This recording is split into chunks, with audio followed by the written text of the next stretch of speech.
오늘 설교는 여러분들이 조금 생각을 하시면서 들어 주셨으면 감사하겠습니다.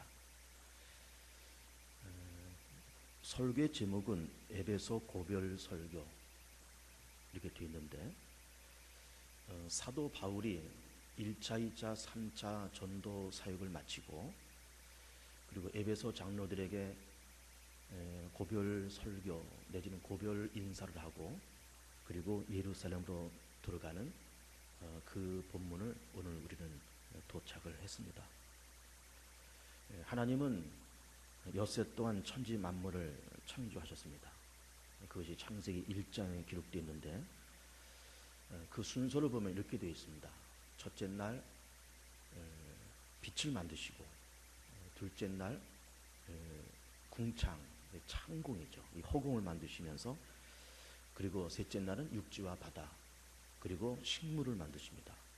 네 번째 날 일월성신, 해와 달과 별, 그리고 여섯째 날 어류와 조류, 그리고 여섯째 날은 땅의 동물들과 그리고 인간을 창조하십니다. 사람도 어떻게 보면은 생물체라고 볼 수 있고, 동물적인 그런 육체의 그런 조직이 있지만은, 그러나 하나님께서는 사람에게는 생명과 더불어서 한 가지 더 주신 것이 있는데, 그것이 뭔가 하면은 하나님의 형상이죠. 하나님은 거룩하기 때문에 인간도 거룩해야 되고, 하나님은 의롭기 때문에 우리도 인간도 의롭게 세상을 살아야 되고, 영혼을 사모하는 마음, 선을 사모하는 마음, 내세를 사모하는 마음, 죄를 지으면 그 죄에 대한 어떤 자책감, 그리고 어떤 가치를 추구하고 소망을 추구하는 그런 존재로서 인간을 그렇게 만들어 놓으신 겁니다. 그러면서 하나님이 이렇게 엿새 동안 천지 만물을 창조하시면서 생물체에게 하신 말씀과 인간에게 하신 말씀이 같은 것이 있고 다른 것이 있다라는 것을 볼 수가 있습니다. 그 같은 것이 뭔가 하면은 생육하고 번성하고 땅에 충만하라, 이런 것은 생물체에도 말씀하셨고 우리 인간에도 그렇게 말씀하셨어요. 그러니까 동물이 되었던 식물이 되었던 또 하나님의 형상으로 지음받은 사람이 되었던 생육, 번성, 충만하라고 하는 하나님의, 이것은 권면이 아니고 명령이죠. 생육해야 된다, 그리고 번식해야 된다, 그리고 땅을 충만해야 된다, 이런 말씀을 하시고 있는 겁니다. 그래서 이 동물의 세계를 이렇게 가만히 보면은 동물들은 항상 두 가지를 위해서 활동한다라는 것을 볼 수가 있어요. 그것이 뭔가 하면은 첫째는 번식 활동이고 두 번째는 먹이 활동입니다. 번식을 위해서 열심히 새끼를 낳고 알을 낳고 그리고 그것을 기르고, 그러면서 먹이를 찾으려고 수천 킬로까지 이동을 하고 그렇게 합니다. 번식 활동과 먹이 활동. 그래서 낳고 기르고 먹이 찾아 돌아다니고, 낳고 기르고 먹이 찾아 돌아다니고, 이것이 짐승들이 하는, 새들과 조류와 땅의 짐승들이 하는 모든 그런 행동들이고, 그것은 그들은 영혼이 없는 존재지만 짐승들은 영혼이 없는 존재임에도 불구하고 하나님의 명령에 따라서 생육하고 번성하고 충만하면서 그렇게 세상을 살아갑니다. 사람에게도 그렇게 하셨어요. 사람을 만드시고 하나님의 형상을 만드시면서 보시기에 좋았더라, 그렇게 말씀하시고 생육해라, 번성해라, 충만해라. 그래서 사람도 번성해야 되는 거예요. 사람도 생육해야 되는 겁니다. 시집을 가고 장가를 가서 그러면서 아이를 낳고 그 아이를 기르면서 인류가 온 세상에 이렇게 충만한 것, 이것은 하나님의 명령인 겁니다. 요즘 우리 젊은 사람들이 결혼을 기피하고 결혼을 자꾸 미루고 또는 결혼을 안 하면서 싱글족들이 많이 이렇게 생기지만은, 그러면서 결혼을 해도 아이를 낳지 않고 낳아도 적게 낳는 그런 생각이 우리 가운데 있지만은 사실은 그것은 하나님의 명령에 위배되는 거죠. 결혼도 결국은 해야 되느냐 말아야 되느냐 어떤 선택사항이 아니라 이거는 필수적인 사항이고 하나님의 명령인 거예요. 집을 떠나서 아내와 한 몸을 이루면서 그러면서 생육하고 번성하면서 그러면서 세상에 충만한 것, 이건 하나님의 명령이고 하나님의 권면인 겁니다. 그러면서 사람도 그렇게 자식을 낳고 먹고 살기 위해서 또 돈을 벌고 사업을 하고 그렇게 살아가는 겁니다. 그러면서 인간도 생육하고 번성하고 충만하라고 하나님께서 그렇게 말씀하신 거예요. 그런데 우리 사람에게는 그런 생육과 번성과 충만함을 말씀하신 그것만 말씀하신 것이 아니라 거기다가 두 가지 말씀을 추가해서 말씀합니다. 그것이 뭔가 하면은 정복하고 다스리라는 거예요. 이거는 일반 동물들에게 말씀하신 것이 아니라 사람에게 그렇게 말씀하신 거예요. 사람에게는 생육도 해야 되고 번성해야 되고 충만해야 되고 거기다가 정복하고 다스리라는 명령까지 우리 가운데 그렇게 주신 겁니다. 그런데 생육하고 번성한다, 충만한다라고 하는 것은 어느 정도 이해가 됩니다. 짐승들의 예를 든다 그러면은 열심히 자식 낳고 새끼 낳고 알 낳고 기르고 먹이 활동하고 뭐 사람도 그렇게 자식 낳고 먹고 살고 자식 낳고 먹고 살고 이 정도는 우리가 어느 정도 이해가 되는데 정복하고 다스린다고 하는 말이 정복한다는 말은 뭐 그냥 뭘 정복한다는 것 아닐까? 다스린다? 다스리는 거겠지. 쉽게 생각이 되는 것 같지만 또 그렇게 쉬운 말이 아니에요. 정복이라는 말도 다스린다는 말도 쉬운 말이 아니에요. 정복한다는 것은 차지한다는 겁니다. 무엇인가 내가 차지하는 거예요. 다스린다고 하는 것은 하나님의 뜻에 의해서 내가 차지한 것을 아름답게 만들어가는 거예요. 내 욕심대로 아니고 하나님의 생각대로 하나님의 뜻대로 이것을 자꾸 만들어가는 겁니다. 아름답게 만들어갑니다. 거기다 질서를 만들고 풍요롭게 만들고 조화롭게 만들고 유익하게 만들고 유용하게 만들고 그렇게 해가는 것이 다스려가는 거예요. 예를 들면 우리 일본이 우리나라를 36년 동안 강점했다고 하는 것을 볼 수가 있습니다. 그 예를 들면 아주 그것이 적절한 예예요. 일본이 우리 대한민국을 정복했습니다. 차지했잖아요. 이 한반도 땅을 차지했잖아요. 그런데 일본이 조선 땅을 다스렸습니까? 다스리지 못했잖아요. 착복만 해갔지. 농산물 착복해가고 수산물 착복해가고 지하자원 착복해가고 그러면서 이 조선 땅에 있는 모든 기술과 인력들 다 착복해가고 위안부들 착복해가고 그러면서 우리 조선 민족의 정신과 사상과 문화까지 착복해가고 말살시켰잖아요. 그러니까 정복은 했지만은 다스리지는 못한 거예요. 근데 여러분 이 정복과 다스림이란 말은 어떻게 보면은 정복은 좀 쉬울 수가 있습니다. 차지하는 것 쉬울 수가 있어요. 그런데 다스려 나간다고 하는 것은 쉽지가 않습니다.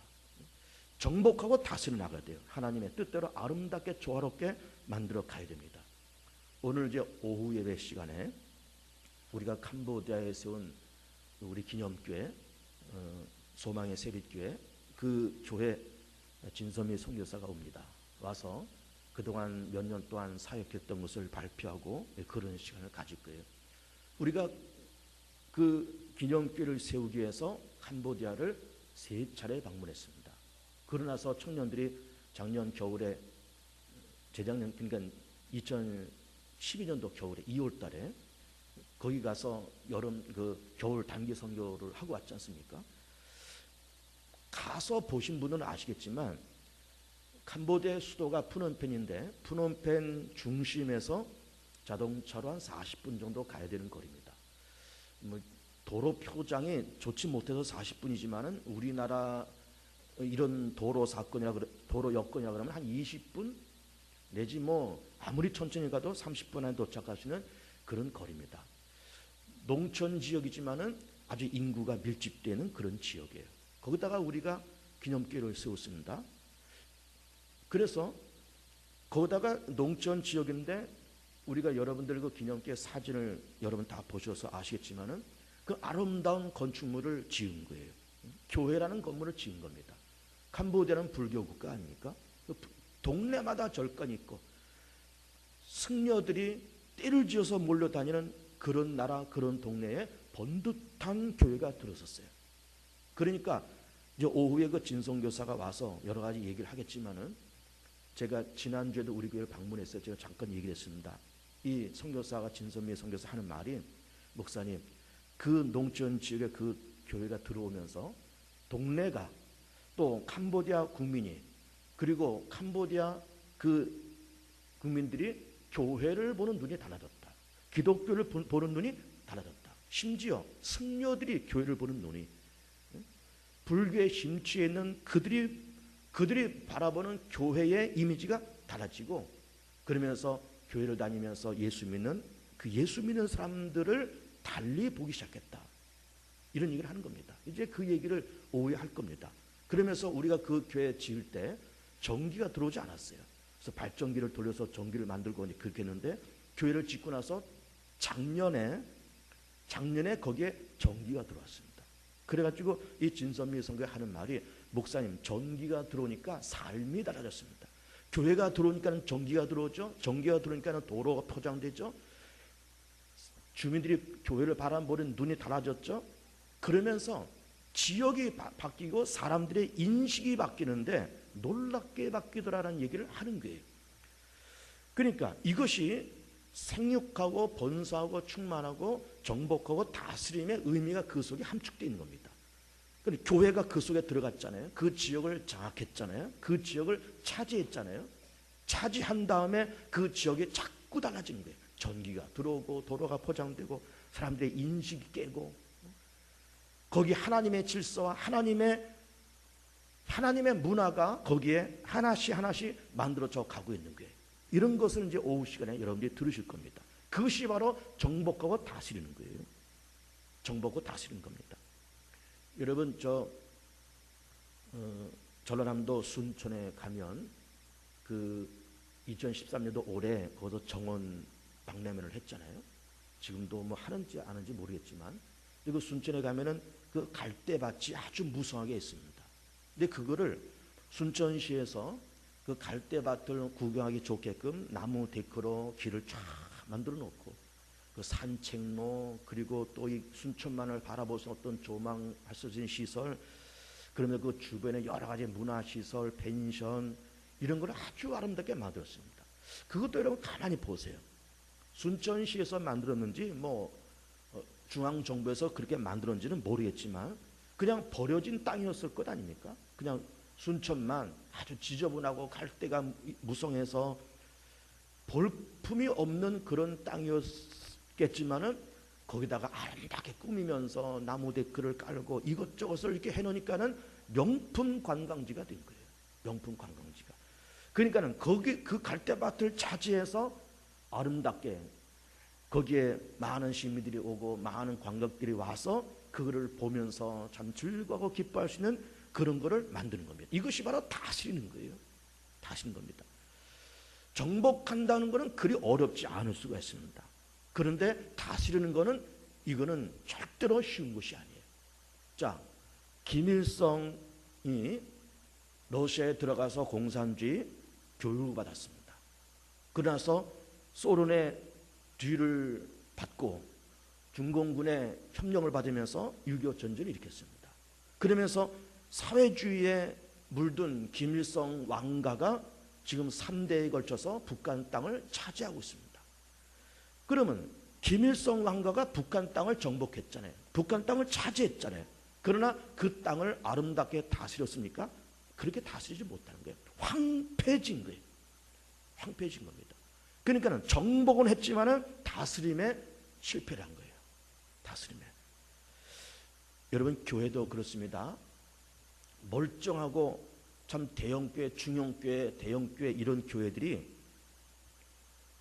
성령 충만하지 못한 목회자가 올바른 사고방식과 올바른 가치관과 올바른 목회의 어떤 비전을 갖지 못한 어떤 담임 목사가 그곳에 들어가서 교회를 엉망진창 만들어 놓은 그런 교회들이 여러 교회들이 있습니다.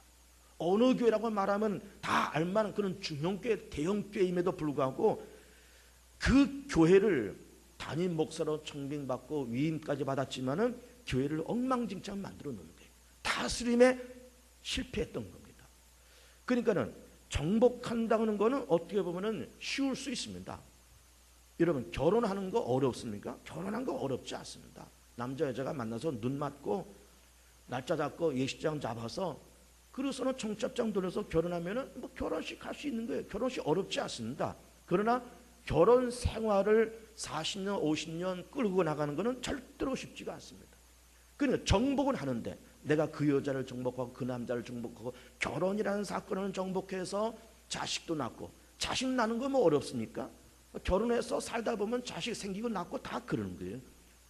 그럼 자식 낳는 것도 어렵지 않고, 아버지 되는 것도 어렵지 않고, 엄마 되는 것도 어렵지 않습니다. 그런데 아버지 노릇을 하면서 자식을 번듯하게 기르고 엄마 노릇 번듯하게 하고, 남녀가 만나서 눈 맞아서 결혼한 거 어렵지 않지만 그 서로의 부부간의 의리가 끊어지지 않고 40년 50년을 살면서 가정을 아름답게 다스리고 부부간의 의리가 끊어지지 않고 자식들을 번듯하게 믿음으로, 그리고 정말 이 사회에서 유익한 인물로 길러가면서 가정을 다스려 나가는 것은 절대로 쉽지가 않습니다.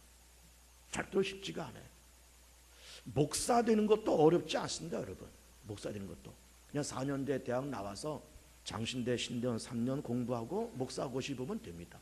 뭐 장신대 신대원 어렵다 그러지만은 뭐 굳이 장신대 신대원 안 들어가도 지방신학에도 신대원 다 있으니까 지방신학에 가서 신대원 3년 마치고 그럼 목사 고시 패스해서 노예에서 안수 받으면 목사 됩니다. 목사 고시도 어렵지 않아요.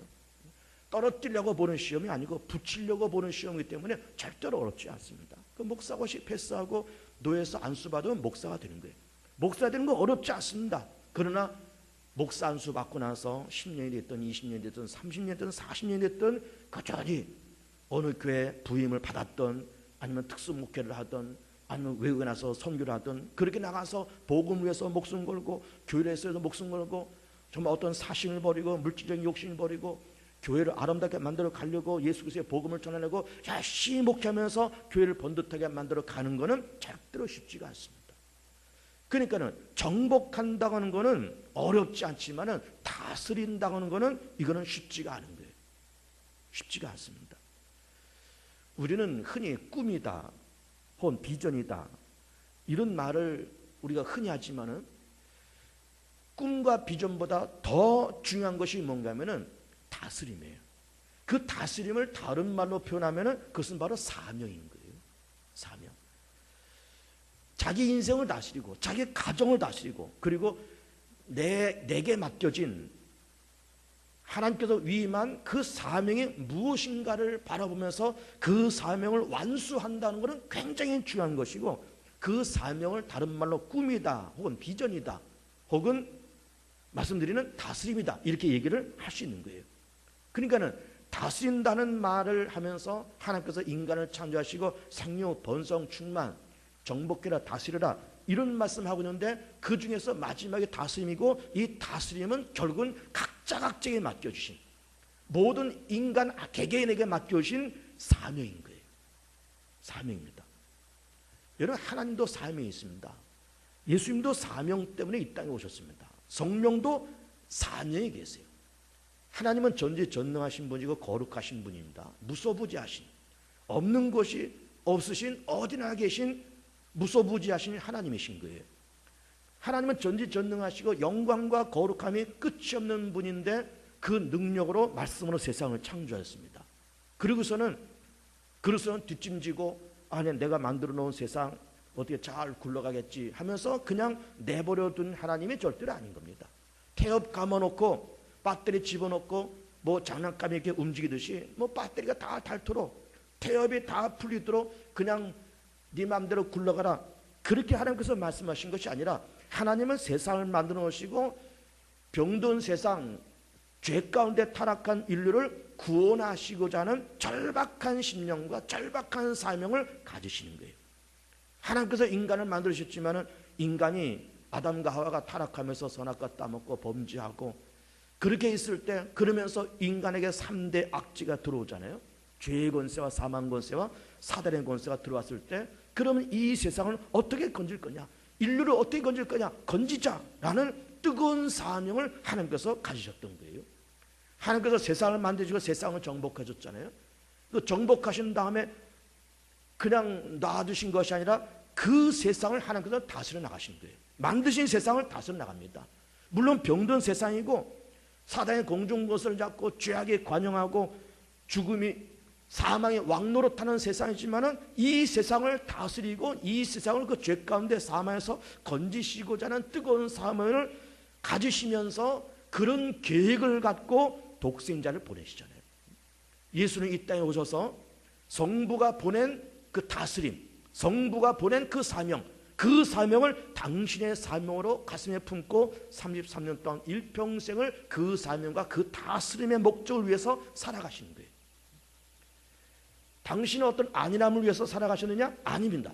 먹고 마시는 일에 전념하면서 영광받기 위해서 내가 하나님의 아들이다 명령하면은 바다가 잔잔해지고 명령하니까는 죽은 자가 살아나는 그런 능력 가지고 폼 잡고 재미 보시려고 이 땅에 오셨습니까? 그렇지 않습니다. 그 능력과 그 권세를 가지고 인류를 구원하자.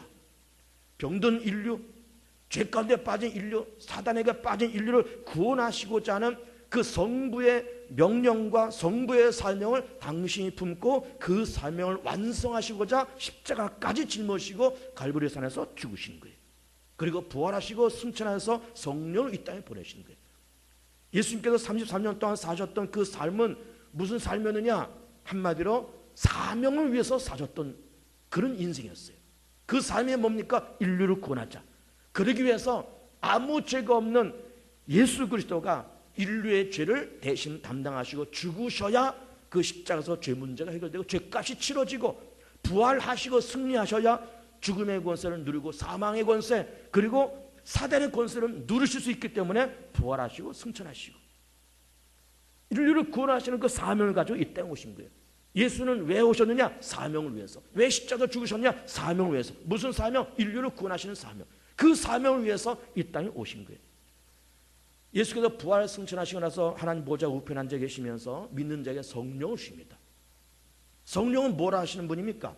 하나님의 영이요 그리스도의 영이요 그 영된 성령께서 모든 불신자들의 마음을 감동해서 죄를 발견하고 죄를 회개하게끔 만드시고 예수 그리스도를 믿고 영접하게 만드시고 그리고 일평생 죽어서 하나님 나라 들어가는 그날까지 믿는 자 속에서 안에서 혹은 옆에서 돕고 힘주고 위로하고 격려하고 소망을 주고 그리고 말할 수 없는 탄식함의 기도를 끊임없이 드리는 그런 중보기도를 하기 위해서 성령이 우리 안에 계시고 우리 가까이 그렇게 계시는 거예요.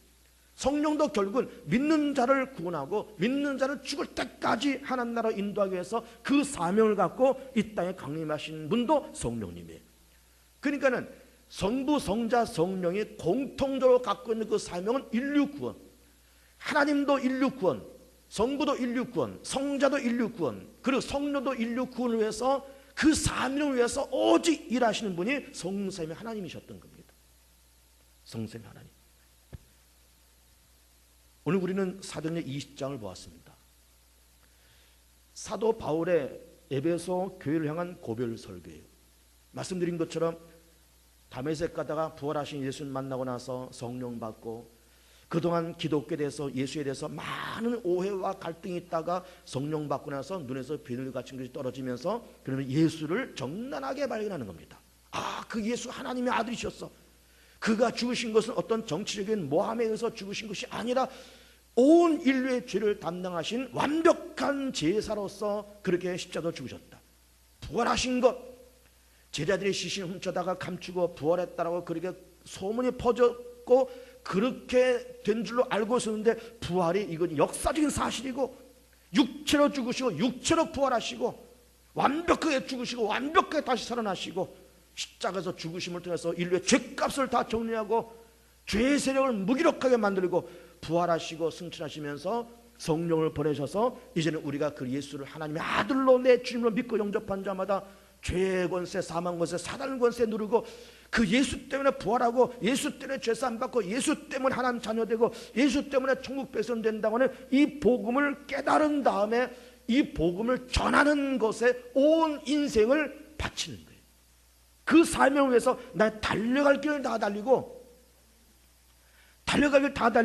그 일을 함에 있어서 내 생명을 조금 더 귀한 것으로 여기지 않았다라고 고백을 하고 있는 겁니다. 고백을 하고 있습니다. 우리는 세상 살아가면서 하나님께서 우리 가운데 명령하신 생육, 번성, 충만. 우리가 결혼을 해서 자식을 낳고 잘 기르고 그리고 정복하고 다스림의 그 책임과 삶이 우리 가운데 있는 거예요. 자식을 낳고 우리가 낳은 그 아이들을 번듯하게 영적으로, 육적으로, 외적으로, 내적으로 믿음이 있고 신실하고 정직하고 예수 잘 믿고 이 사회에 있어서 쓰임받는 그런 아이들로서 번듯하게 기르고 그렇게 해서 그렇게 만든 다음에 시집장가 보내야 되는 거예요. 그냥 머리만 키우고 보내는 것이 아니라 공부만 시켜놓고 보내는 것이 아니라 그렇게 신실하고 믿음이 있고 하나님을 위해서 예수를 위해서 교회를 위해서 살고 교회를 위해서 예수를 믿는데 열과정성을 다 바치는 그런 아이로 만들어 놓고 그런 아이로 길러놓고 시집장가 보내야 되는 거예요. 목사도 삶이 있는 겁니다. 목사도 다스림의 책임과 의무가 있는 거예요. 목사가 신학 공부해서 아까 목사가 되는 것도 어렵지 않다는 말씀드렸지만은 그럼 목사가 돼서 개봉중학교 담임이 돼가지고 뭐 그냥 설교나 적당히 해가면서 그러면서 1년에 한 번씩 대신배나 슬슬 다니면서 그냥 월급이나 받고 밥이나 먹고 살자. 그거는 삶이 아닌 거예요. 그건 삶이 아닙니다. 하나님께서도 박정호 목사에게 개봉중앙교회를 다스리고 개봉중앙교회를 하나님의 뜻에 맞게끔 정말 교회다운 교회로서 하나님 마음에 합한 그런 교회로서 그렇게 만들고 그렇게 다듬어가고 그렇게 성장시켜 가야 될 그런 다스림의 책임, 그 사명의 책임이 저한테도 있는 거예요. 다 있습니다. 우리는 세상 살아가면서 예수를 믿고 예수를 전하는 사도 바울처럼 이런 복음을 위해서 살고 내가 복음을 알고 내가 복음을 깨닫고 내가 복음을 전하는 데에 목숨 걸면서 그렇게 살아감과 동시에 하나님께서 각자인 내게 맡겨진 그 다스림의 책임이 무엇일까? 그 사명의 책임이 무엇일까? 라고 하는 것을 우리는 깨달아야 되는 겁니다. 깨달아야 되는 거예요. 아버지 되는 거 어렵지 않다 그랬습니다. 결혼하는 것도 어렵지 않아요. 목사 되는 것도 어렵지 않고 어떻게 보면 돈을 버는 것도 어렵지 않다고 봅니다. 그러나 돈을 벌고 그 돈을 어떻게 유용하게 다스릴 거냐, 권력을 잡는 것도 어렵지 않다고 봅니다. 잡은 그 권력 어떻게 아름답게 이걸 다스려 나가며 아름답게 사용해 갈 거냐, 결혼해서 자식을 낳는 것도 어렵지 않겠지만 그 자식을 어떻게 번듯하게 믿음으로 신실한 아이로 만들어 갈 거냐, 그 사명과 그 책임이 모든 어버이들에게 다 있는 겁니다. 다 있는 거예요. 사명이라는 것은 목숨보다 중요한 거예요. 오늘 말씀 보면은 그 복음을 전하는 일에 내가 내 생명도 조금 더 귀한 것으로 여기지 아니하노라 이렇게 말하고 있어요. 우리는 생명이 귀한 거 다 압니다. 생명 귀한 거 다 알아요. 그런데 내가 가야 할 길, 내가 믿는 예수 그리스도, 내가 전해야 될 복음, 하나님께서 내 각자에 맡겨진 다스림의 책임, 그 사명의 책임은 목숨보다 더 크다는 거예요. 목숨보다. 사명이 목숨보다 더 크다는 거예요. 놀라운 얘기 아닙니까?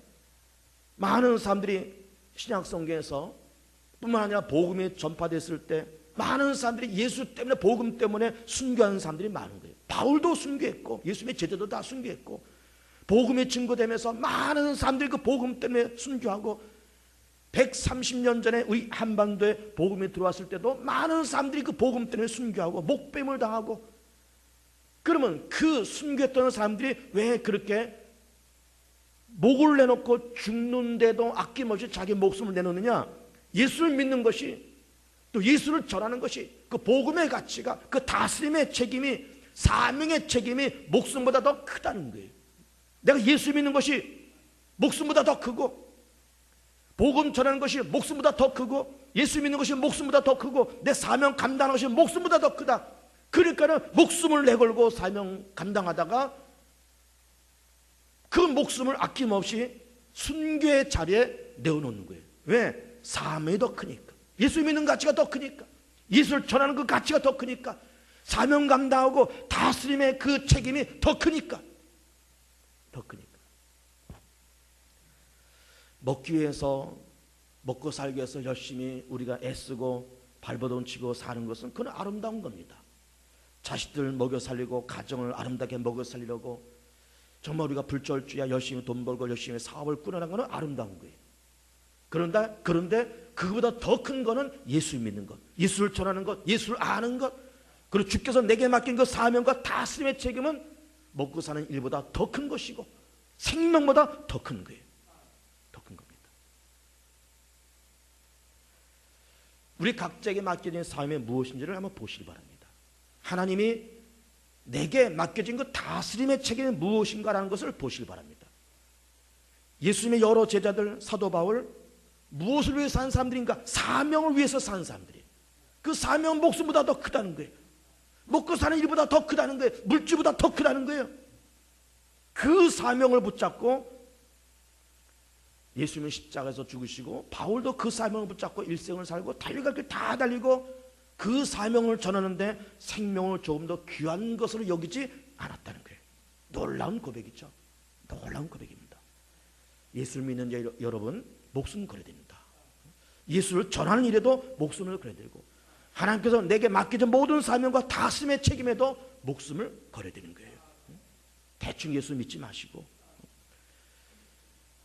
시간 나면 예수 믿고 교회 다니고 시간 없으면 예수 안 믿고 교회 안 나오고 그렇게도 하지 마시고 직분도 시간 나면 직분 감당하고 시간 안 나면 안 감당하고 그렇게 하지 말고 직분 감당할 때는 목숨 걸고 예수 믿는 일에 목숨 걸고 예배 드리는 일에 목숨 걸고 복음 전하는 일에 목숨 걸고 내 사명 감당하는 일에 목숨 걸고 왜? 그 가치가 너무 크니까. 너무 크니까. 그 사명과 그 다스림의 책임을 붙잡고 열심히 앞으로 나아가는 복은 여러분 귀한 삶 되시길 축복합니다. 기도합니다. 귀하고 자비하신 우리 하나님을 찬양합니다. 영광을 받으시옵소서. 2013년도 9월 네 번째 주일 우리 가운데 주시고 사랑하는 성도들 이 시간 영과 진리로 예배를 드리게 됨을 감사드립니다. 예수님이 나를 살리기 위해서 십자가에서 죽으셨는데 우리는 주님을 위해서 죽지는 못할 망정 주의를 성수하고 맡은 직분 맡은 사명 겸손하게 그렇게 겸손과 눈물로 그 사명을 감당해 나가는 신실한 우리 성도들 되게 하옵소서. 영광을 주 앞에 올려드렸고 예수님 이름으로 축복하며 기도드립니다. 아멘.